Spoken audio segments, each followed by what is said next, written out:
FM, Nairobi. At 12 minutes past 9 o'clock rather. Good morning. And as we get into our final conversation this morning, Karibu Sana, and for sticking with us to talk about some of these things that definitely matter. We're looking into a conversation that many might ask, okay, so, well, all right, let's get into it this morning. Our guests are in the hot seat today. Florence Ndeti is director at Caritas Kitui and is in the room with us this morning. Good morning, Florence. Good morning. How are you? Karibu Sana. Welcome to the Situation Room. Dr. Raphael Kinoti is Regional Director, Brook East Africa, and also joins us. Good morning. Morning to you. Good morning to you, Karibu Sana, and thank you for joining us today. We're looking at preserving the African donkey. Many didn't know that there was just an African one. Maybe they were going to find out a little bit more about this today and why this conversation is important in the first place. But before we get into that, Dennis goes to a different African country every week and comes back with their proverbs.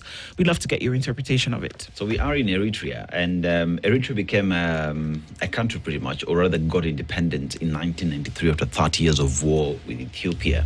So outside Asmara, which is the capital, which is also known as Little Rome due to its architecture, there is a graveyard, but that is for tanks. That is a reminder of the war that the people of Eritrea did go through. But the proverb that we get today from Eritrea is the tongue has no bone. However, it has the capacity to break bones. How would you interpret it? Ladies, go first. The tongue has no bones. Has no bones, but has the capacity to break bones. My interpretation is that words are sharp and they can influence any move, any change that is desired. And you don't have to have an hard object to break a decision or to make a decision. Yeah. Raphael, how would you interpret it?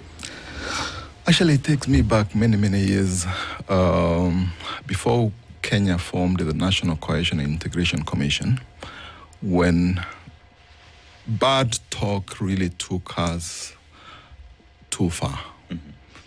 So it really goes down to tell us actually that talk that can be a bit casual may go too far actually and break some bones elsewhere. Yeah. What's well interpreted? Indeed. Yes. Let's be careful of what we say, isn't it? Yeah. All right. Let's start with Brook East Africa. What does Brook East Africa actually do? And of course, we're talking about all of this in relation to the preservation of the African donkey and why it's important to have that conversation.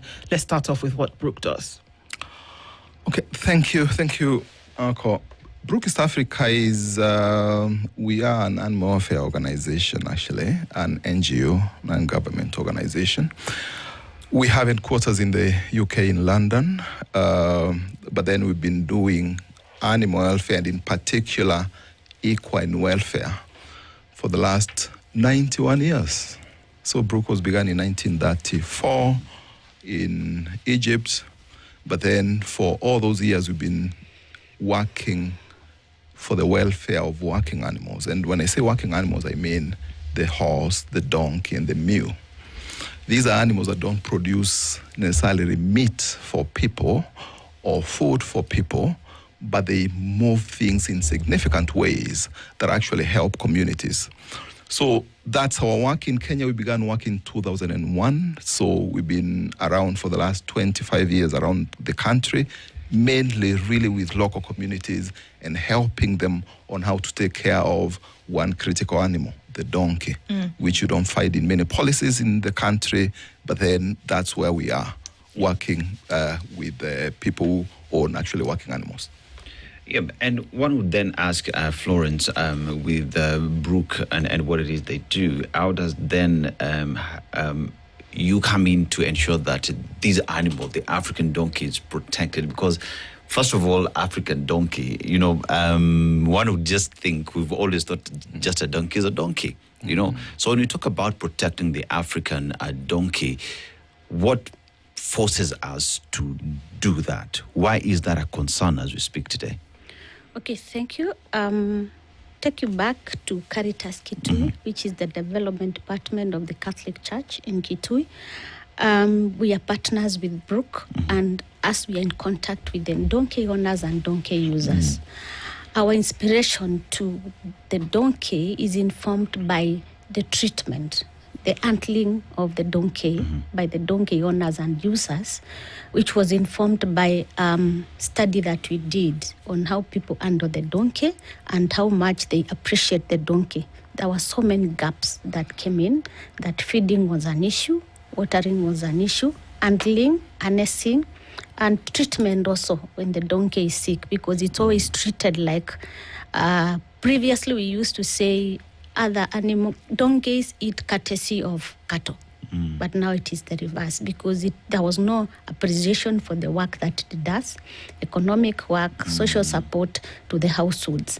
And being in the rural areas, majority of the households own at least 1 or 2 donkeys to support their economic work or their livelihoods. Yeah. So that gives us the call that we have a responsibility to collectively engage everyone to preserve the African donkey. Yeah. What are the issues when it comes to the care of donkeys? If you live in an urban setting, the likelihood of you coming into contact with this animal and what it does then is slim to none. So what exactly is this animal used for? I mean, we've heard the phrases. It's called the beast of burden. It carries things all over the place. But what exactly is it used for in the parts where we can now have a measured approach to this and say this animal is being mistreated? That's a great question, actually. It's amazing how donkeys are invisible. They are everywhere. They are all over. But most of the time, they're invisible, actually. I'll give you some figures, probably that will help you get this clearly. In Kenya, donkeys help approximately 6 million people. In Africa, donkeys help an approximately 50 million people. In the city of Nairobi, incidentally, donkeys have employed young people.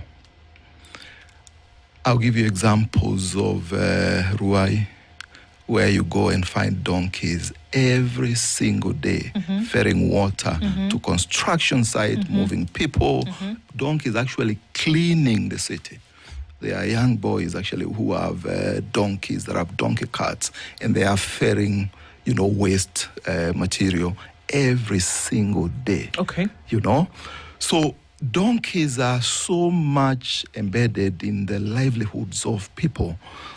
We did a survey 5 years ago, and we realized actually that in Kenya, 40,000 youths in cities and towns are employed by donkeys. Yeah.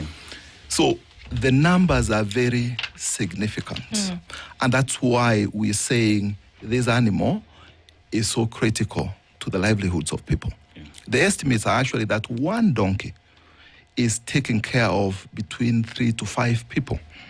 One donkey, because then people keep donkeys for work. And every day they're waking up and going to do work. So you can imagine if you eliminated every single donkey in Kenya, then 6 million people would be in serious problems, actually in surviving on a daily basis. Yeah. So you painted a picture of why Kenyans should take care of donkeys, right?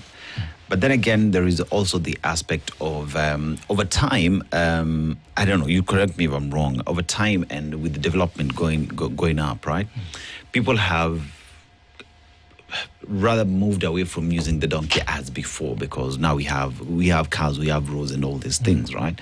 But even that notwithstanding, there's still a population that still depends on donkeys in a huge way.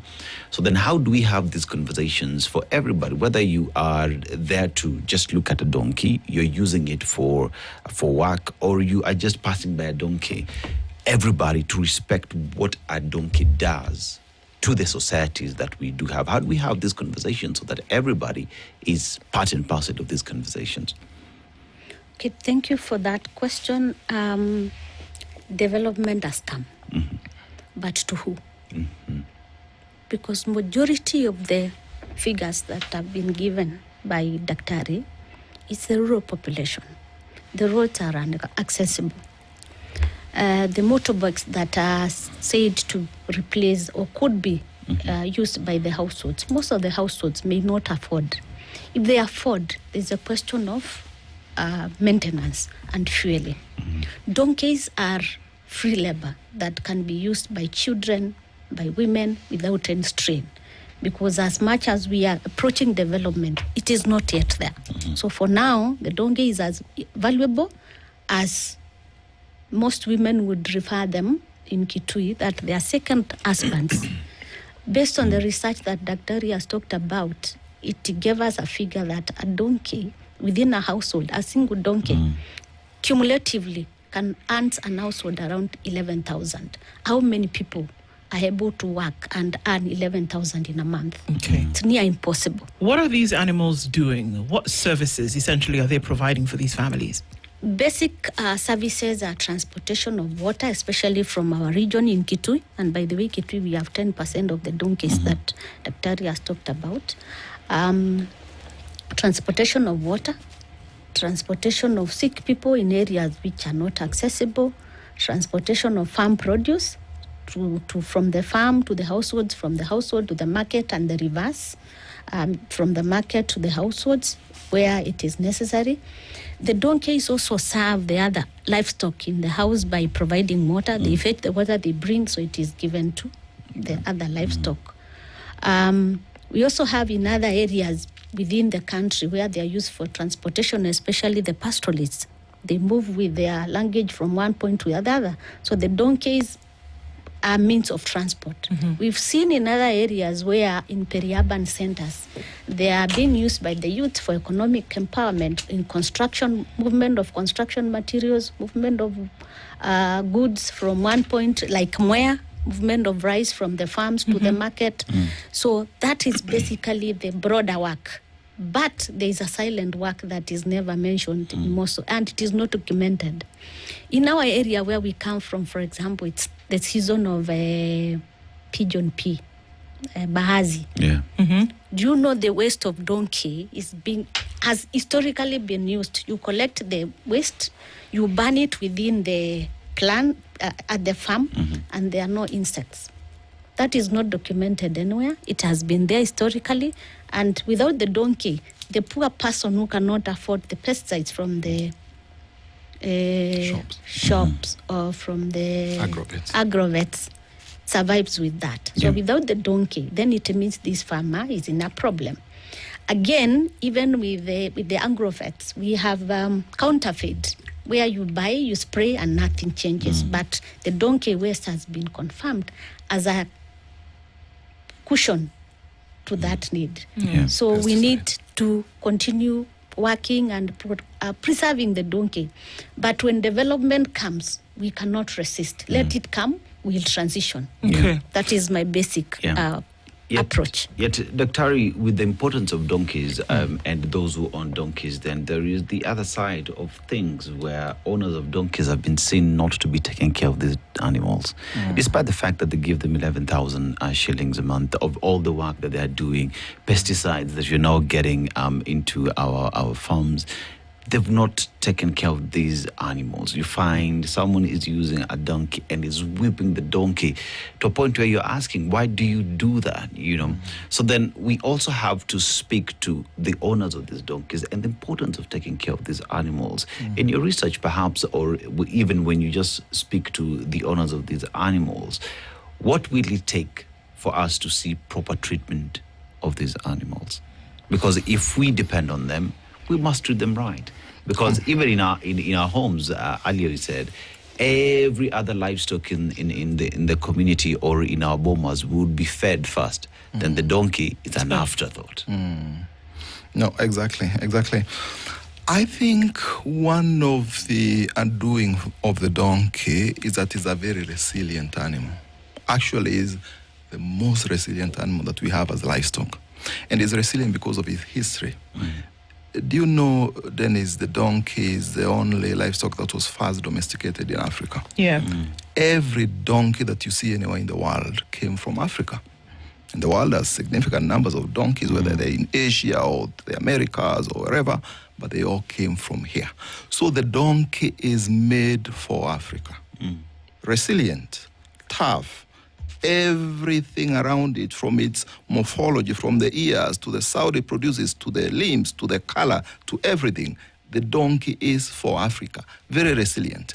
And so you mistreat it, you don't see the negative impact.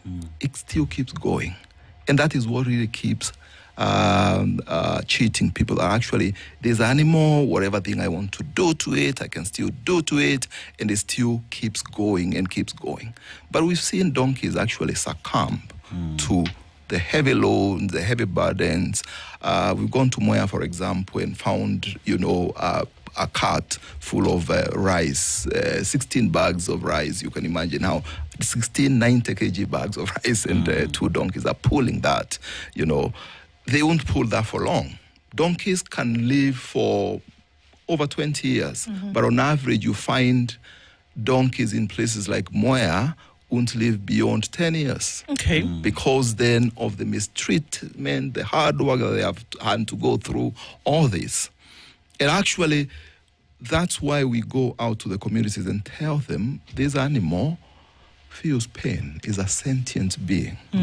If you hit it, it can feel pain. If you push it hard, it can get tired. Much as is a very resilient animal, but then all these battering and things can actually reduce his life, cut down his life, cut down his productivity and all these. And so what we say to communities is that actually, mtunze punda akutunze.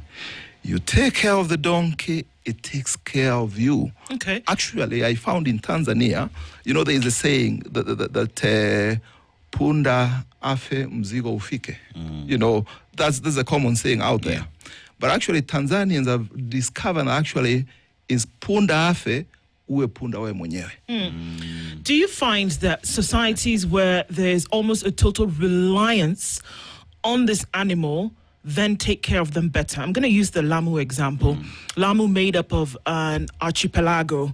So whether you're looking at Manda Bay, Kipungani, Shela, Lamu itself, and the other islands then to the west, all separated by water. And so your main transport, if you're connecting to the different islands, is water transport. But on the islands themselves, Lamu, Shela doesn't have any vehicles. Lamu maybe has 3. Kipungani has 1, from what we understand, what we've seen and know. But you'll find that the donkey population, in many cases, rivals the human population. But you'll also find that they take care of these animals because there is a heavy reliance on them to move goods. So when the goods come from Manda to Lamu, for example, coming off of the boats, it is the donkeys that are moving them to different households, to shops. And if you move through Lamu or if you move through Shela, you will find that the way you have a bus stop, you have a donkey stop. They are there, they're being fed, they're being watered. There's a donkey clinics whereby if this one is, it's being treated. But they rely on them, so they understand the importance of then taking care of them. And I think that there was a campaign at some point whereby Lamu was the center, whereby they made sure that, you got to treat this thing well, because if you don't, you will basically not survive it. Your roads are too narrow for you to use vehicles. This is the only form that you can use. So do we find that societies that are 90 to almost 100% reliant on these animals will treat them better? Definitely. I think the whole picture that actually we paint for a very badly treated donkey is mostly in towns and cities. Yeah. Right. Where donkeys have come in as the last resort. I talk to young people in Kiserian and they tell me, I wouldn't be using this donkey if I had gotten a job somewhere, downtown. So they are doing that not because they love it. They are doing it because then is nothing else, and probably some of them have never had contact with the donkeys. It's the first time they're coming across a donkey, so they really don't know how to use it. But look, traditionally, donkeys actually are very well treated. Go to Maasai Land. You've talked about Lamu. Go even to Turkana. But even traditionally, do you know, Oko, that actually when they dig down the graves of pharaohs in Egypt, they find the pharaohs are buried together with donkeys. Because then the whole thinking was this pharaoh can never survive in the afterworld without having some donkeys with them. Because then even the pyramids of Egypt were built by donkeys. So that's how critical these animals are. The communities that use them heavily really know how important they are. And actually, our story of the donkey, I always want to say this, is not peculiar to the world. Do you know what developed Europe? This is the horse. Yeah. That's why even power today, we measure it on horsepower. You know? Yeah. Horses got Europe from where we are to where they are. They still keep horses today, not for work, but for entertainment, for other things. And that's the same thing we are telling Africa. We have to preserve these animals. We need them today. They are helping us every day today. Yeah. Tomorrow, the donkeys have lots of other uses. Lots of other uses. And we can mention those many uses into donkey milk, into donkeys in our sports and our culture. Lamu is doing cultural weeks and they're using donkeys. So let's preserve them today, but then even tomorrow for that use. Yet, Florence, we look at a sad situation in the country where we see, we find donkeys being slaughtered. There is a trade of donkey skin in the country. And one asks the question, how did you ever get here? We got here before we knew we were there. Yes. With the hide trade, maybe before 2017.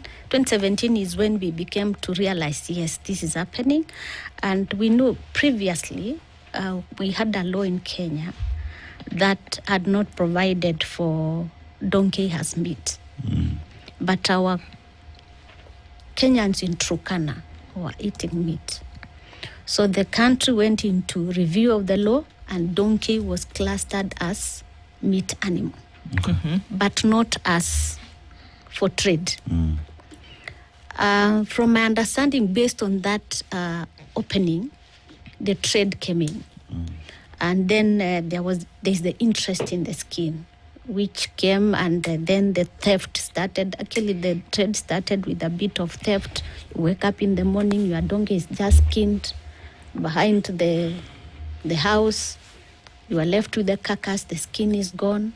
And then it has blown out to like a daily agenda for the traders, which now is a threat to the donkey population in the country. I want to leave the question of how donkeys reproduce to Daktari, because he's more fast to that. But we know donkeys are not easy to multiply, like goats, like cattle. So that gives us a worry, because the uptake of the donkeys on slaughter, it's at an alarming stage, even including, even now, after doing a lot of engagement with the government, banning all the four slaughterhouses in donkey slaughterhouses in the country, but the trade is still going on. I mean, Doctor, we talk about these slaughterhouses because I remember at some point there was a slaughterhouse that was, I think, somewhere in Nakuru, Naivasha, for donkeys at the time. Naivasha. And at the time, we started seeing the numbers of donkeys being slaughtered going up. And with the trade of skin as well, that for some weird reason as well is a big thing right now. Where are these cases being reported more, and why in these areas? And as well, even now with the ban that is there, are we seeing any change? Dennis, if you allow me, I'll give a snippet of probably what Florence has said in terms of history, but then now come quickly to your question. Donkey slaughter came in a disguised way. But then the biggest challenge has been the export of the skins to China. Okay. I mean, it's all over in the media everywhere. China produces a traditional Chinese medicine called a jiao. Okay. That is what they produce from the skin of the donkey.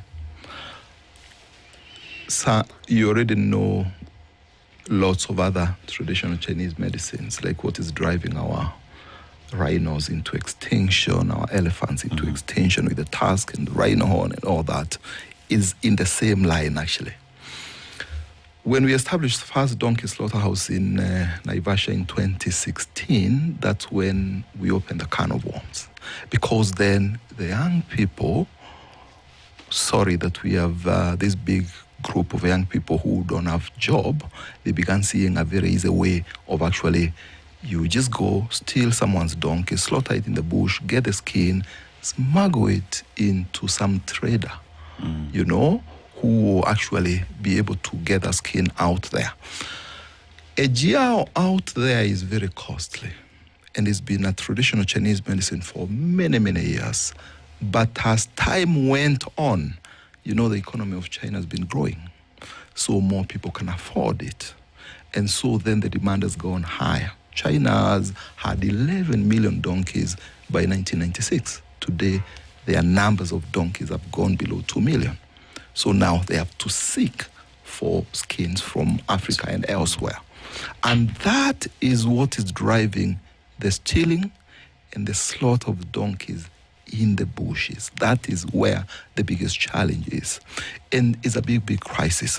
I wish the government never opened for this, because then countries in Africa where this trade has never been opened are doing a little bit more better than for us who opened it. Much as we've closed it, still money changes hands and we find skins getting smuggled and going out of the country. But the biggest problem is this: we don't have the numbers. We don't have the numbers. 2009, the census put the numbers of donkeys in Kenya at 1.8 million. In 2019, it put the numbers as at 1.1 million. What has happened?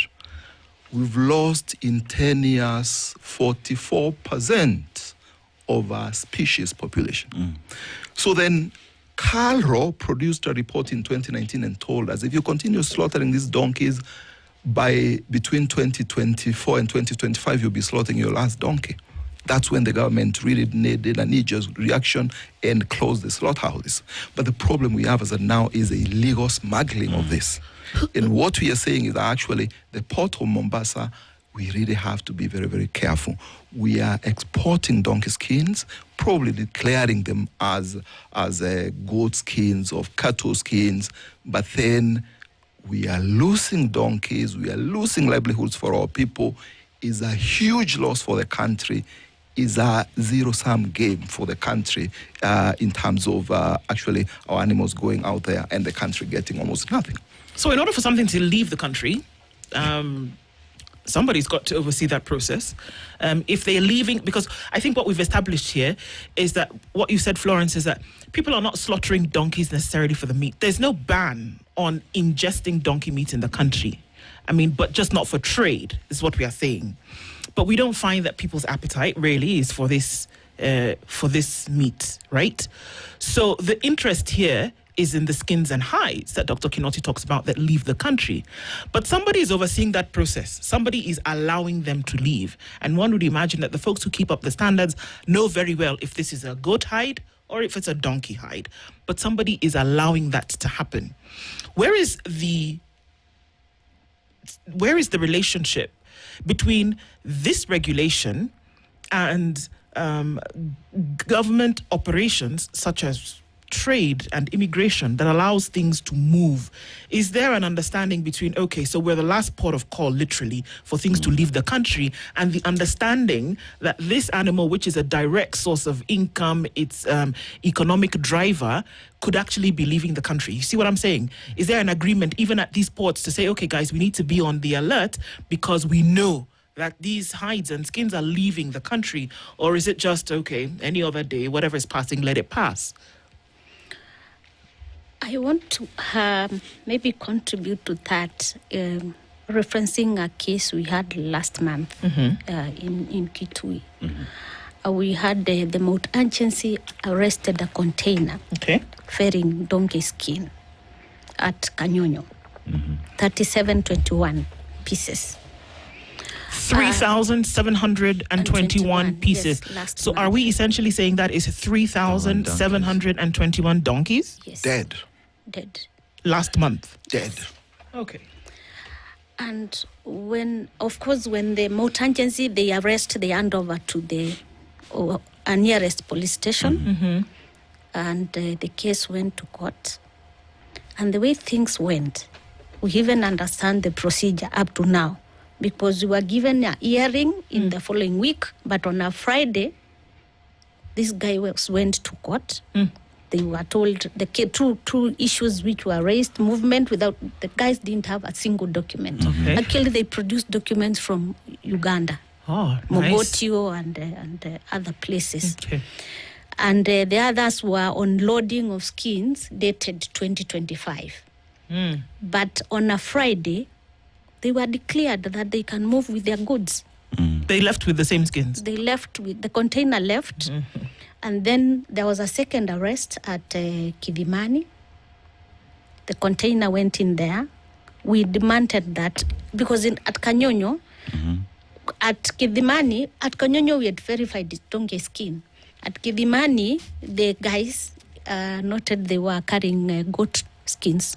So through the court process, we were given an order through the OCS to confirm what is in the container. They were shown to all of us on a day, broad light, on a Monday, with communities, that these are donkey skin, with everything, including the tail. And it was confirmed by the veterinary, sub-county veterinary officer that was donkey skin. Okay. Then the report was written and then handed over to the OCS to take the case to the court. The following Friday, we were given a notice that there's another process in the court, that this skin, there's another process in the court, the people who are transporting want to plea. From the plea, the container was given cleared to continue going with the whatever is inside. The second attempt at Ngoliba didn't work. So yes, the skins are going. The laws exist, but there's no enforcement. How much is a skin fetching nowadays? If we're looking at one donkey skin, how much? Because for people to go through that, and I mean, for all you're talking, there's complacency in the system. Because if one person says it's a goat, if one person says it's a donkey, there's a significant difference between the size of these two animals. Apart from that, you can tell. I mean, Florence has talked about the fact that you could see the skin plus the tail, so you know that this is not a goat. So what does this hide fetch? Because that could be a determining factor into why people would take the risk. And that is where the biggest problem is. African governments, including Kenya, do not know how much this traditional Chinese medicine fetches out there. You get one donkey skin, get it to China, they boil it into a gelatin. That's the raw material, the very basic raw material, because then they will process it further into candies, into lotions, into lots of other things. But then this gelatin, one skin will produce 1.5 kilos of this gelatin. A kilo of this gelatin is 150,000 Kenya shillings. So then you can imagine one skin, which is 1.5 kilos, will fetch to the upwards of 200,000 Kenya shillings. Yes. But look, a young man who goes to steal a donkey and slaughter it in the bush, that illegal trader is buying that skin at 5,000 shillings. Even when we used to export them, actually, do you know how much they were declaring to the government as revenue? At the county, they would declare 100 shillings, 100 shillings. For the skin? At the KRA, they would declare 200 shillings. So government gets 300 shillings. Because we don't understand the trade. We don't understand the value chain. You see? And that's why the trader who actually have more than enough money to actually oil the whole process, to smuggle the whole thing, because then count everything from the boy who slaughtered the donkey in the bush to everything else. You're using probably 10,000 shillings in one skin. But then you get it to China, it produces for you 1.5 kilos of gelatin, which actually gives you 200,000 Kenya shillings. So then you can see you're swimming in money. And that is where the biggest problem is. Doc, one would ask the question, where are these cases of slaughtering happening, and how is this affecting the community? These cases are actually in specific places. Turkana is one of the top places where this is happening. Is it because they consume it, or is it because Not of quite. this? Turkana has actually consumed very, very little donkey meat, extremely little donkey meat, and they have consumed this forever. But then, Turkana is arid, is hidden. So the illegal trade goes in there, slaughters donkeys in the bushes, and gets them in that way. The other place actually that is going on is in Kajiado. Kajiado is because of the proximity to Nairobi. Two things are happening. Skins come, they are smuggled out, but then on top of that, meat comes in. And you can imagine this is meat that has been slaughtered in bushes in very unsanitary processes. And you can imagine what Nairobians are being fed with. The number of proboxes that have actually been arrested carrying meat to Nairobians. Yeah, Okay, you just scared us. We might have just consumed donkey meat. Proper. Yeah. Because if we're talking about last month, 3,721 hides, that means there's a lot of meat that just didn't sit in the bush and allow parasites to consume it over time in the decaying process. So are we saying, Florence, that there's a likelihood, from what Dr. Kinoti is saying, that butchers and butcheries then probably served up this meat? Yes. Because what does it look like beef? Yeah, it looks You like wouldn't. beef. So if Yeah, it was on a unless- plate now, a kilo of donkey meat and a kilo of beef, you wouldn't be able to tell the. Don't look at me like that, Dennis. You wouldn't be able to tell the difference.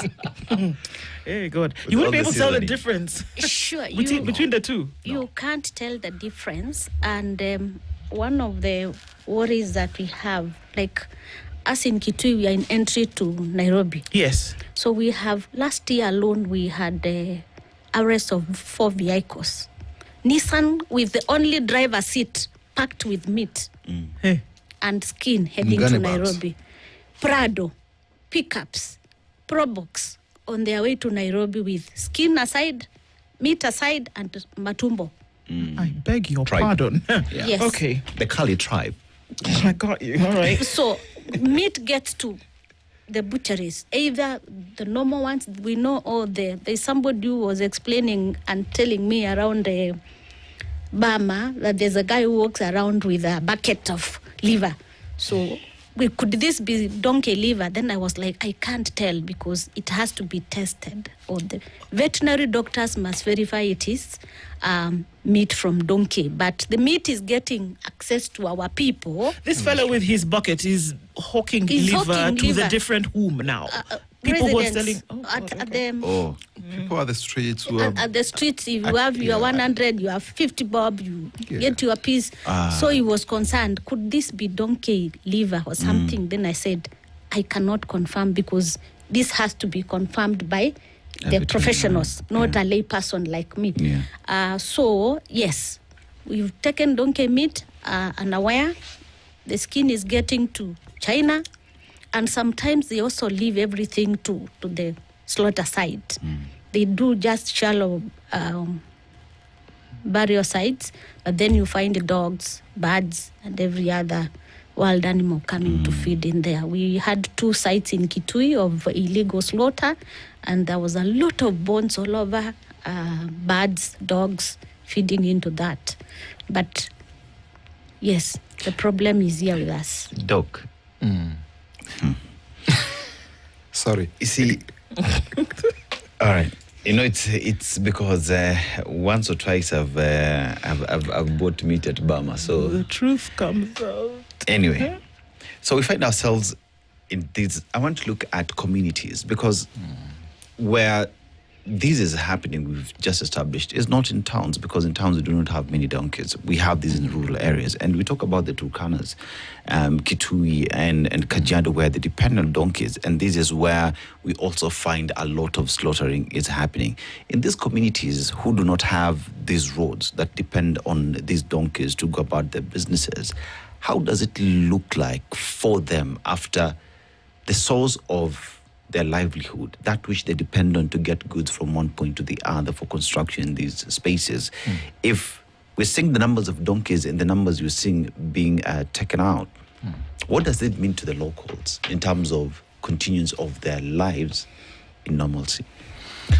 I want to give one example, and it's something that is an area in Kenya we never thought actually the donkey slaughter will get to, northeastern Kenya. Because then they are very, very strict on slaughter of animals and halal meat and halal food and things. But look, what is happening actually in Mandera, in Wajir, in Garissa, donkeys are being smuggled from those counties. And they are moving through, and I would want the people from that area actually to check on their roads. They'll get a lorry, a pickup of donkeys being ferried, stolen from those places and ferried along that road. And these are the donkeys that come and they are slaughtered in Kitui, in Machakos. And the meat come and find people from Garissa in Nairobi. And they're the ones who are sold that meat as halal meat. Can you imagine? So communities back in those places actually need to rise up and say no to the trade. If anybody is carrying 10 donkeys in a pickup, where are they taking them? Where are they taking them? But then is you've asked a very critical question. In Garissa, for example, the donkey is an animal for the woman. Why? Water is scarce. You find one woman actually driving 10 donkeys, each of them with 4 jerrycans of water, 20-liter jerrycans of water, and she tells you that actually I woke up at 3 a.m. with these 10 donkeys to go look for water, and now I'm coming back. Imagine that woman not having those donkeys. A woman will carry one 20-liter jerrycan of water, for hours on her back. A donkey will carry 4 and the woman will walk free. So then you can imagine the loss here. Nairobians being fed with very bad meat. Donkey meat has a potential of carrying 16 diseases. This is what we're talking about. So actually, we're talking of a time bomb in Nairobi, where a donkey that is down with anthrax or a donkey that is down with equine flu comes over, and we all have this disease that looks like coronavirus. So because of the fact that this animal is not a food animal, primarily, that the care that would be, obviously, the care that would be given to a food animal like cow, sheep, goat, chicken, pig is not done to the donkey. It's not. So the possibility of infection, rather, it's prone to some of these diseases. They can live with them. They can live with them, but then they are not for human consumption. No, that's true. Okay. That's true. So that's a danger that we don't take into consideration. Exactly. Okay. You're very spot on. Look at a disease like brucellosis. Brucellosis can be very chronic. Looks like malaria when it infects someone, but then can be very, very chronic. You'll be treated to places and places, and people won't know actually what is ailing you, because then doctors here are not very private to a disease. It's an animal disease. Nairobians come consume that meat, and they come down with these diseases, and then it's a big problem. And because then donkeys, as you said, they are never vaccinated. They are never actually in the policies of even county governments. When we have these massive sheep and goats vaccinations, cattle vaccinations, donkeys are always left out. So that's why actually they will harbor these diseases. And as I said, donkeys are very resilient. they just keep these diseases with themselves. You know, up until when you're handling their meat, then that's when now those diseases actually will be released to people. So it's a big challenge. I'm not sure that actually the law enforcers, I'm not sure that all these regulators really understand the challenge that this is actually posing to Kenyans, but it's a big, big, big challenge.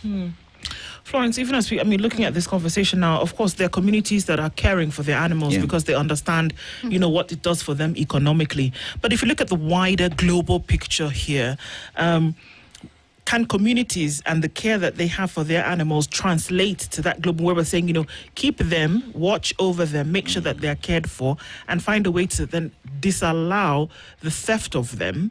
Because obviously these are the practices that we are seeing, whether it's, cross-border border trade, which is illegal, and or consumption of their meat, which is harmful. Are communities involved in that process, or are we saying care for your animals as communities and leave the rest to whomever? Yes, communities have been involved, and it's at different levels because it depends on the level of awareness and the understanding. Like in a Kenyan context, our Kenyans, community donkey owners and users have really voiced their agenda on the donkey, and that is what actually informed the Gazette banning of donkey slaughterhouses in Kenya. It was a community process. But the other thing that is weak is that we have very weak laws where once you currently in Kenya, reference Kenya, once you have an issue like movement of donkeys, the laws are very lenient. You have a fine of 2,000, 3,000, which is very affordable at our level. But based on that and the work that we've done together with Brooke and other partners, we've seen a move by the Directorate of Veterinary Services to develop stringent laws that can help us address these challenges. In Kitui, we've attempted to rescue donkeys on transit by people who don't know where. They know where they are taking them, but they have no documentation. They cannot disclose where they have taken them from. Like now we have 64 that are being held by communities. We distributed them to communities as the court case goes on through the court process. And we also have others, about 40, that we've been given in custody to take care of them again as rescued donkeys. And communities are also coming to request, can we have donkeys from you people? Because we lost our donkeys and we cannot afford to buy them. So this has given us a momentum on how the communities are organizing and demanding that this process of donkey care and protection, it's a community process, but it must be backed up by the law. Absolutely. So that if I'm found with a stolen donkey, the law is very stringent. I'm fined properly beyond the 200 that Kinoti has talked about, what the skin can hand from the other side, so that we control and preserve. Of course. But unfortunately, we have just bills. From 2025, the animal health bill is still on its pending formation process. The animal welfare and protection bill is also on its formation stages, and also the livestock bill. If we have these ones passed in this country, they'll give momentum to the protection and preservation of the donkey. And for them to become country. law, absolutely. Yeah. And of course, we're seeing that people are saying, watu wa muturana, sambusa. You better be careful what it is that you're looking into. We're talking about some serious matters here that they can actually become law.